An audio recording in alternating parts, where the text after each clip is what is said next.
Are you aware that the Catholic Church modified God's 10 Commandments? Let's go to their own document, the Catholic Encyclopedia, Volume 4, page 153. It says, quote, "The Church, after changing the day of rest from the Jewish Sabbath of the 7th day of the week to the 1st, made the 3rd commandment refer to Sunday as the day to be kept holy as the Lord's Day." End quote. The Catholic Encyclopedia states that the commandment regarding time had been changed by the Church. By the way, some may have noticed that this statement refers to the 3rd commandment, but we have already seen in the Bible with our own eyes that the Sabbath is the 4th commandment.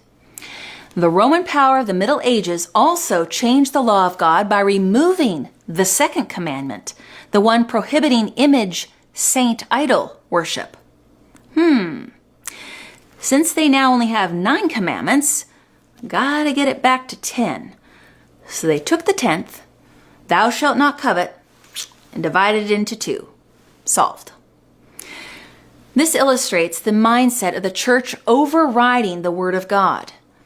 Carl Keating, one of the foremost Catholic lay scholars, wrote a book as a challenge to Protestants.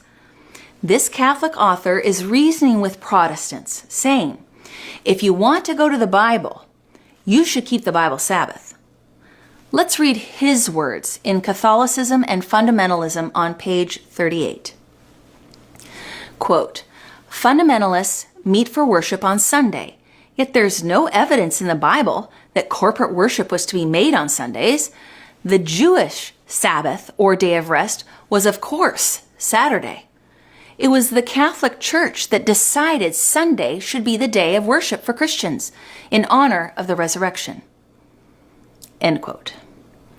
In other words, if you don't want to go to the Bible, he's saying you should go back to the Catholic Church, who freely claims the authority to change God's law as it sees fit. Well, wait a minute.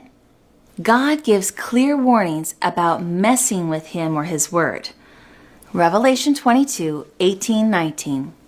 "For I testify to everyone who hears the words of this prophecy of this book.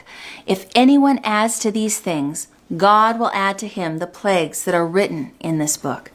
And if anyone takes away from the words of the book of this prophecy, God shall take away his part from the book of life, from the holy city." This is serious, friends.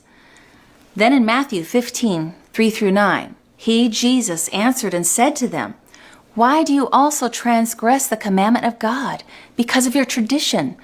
Thus you have made the commandment of God of none effect by your tradition. Hypocrites!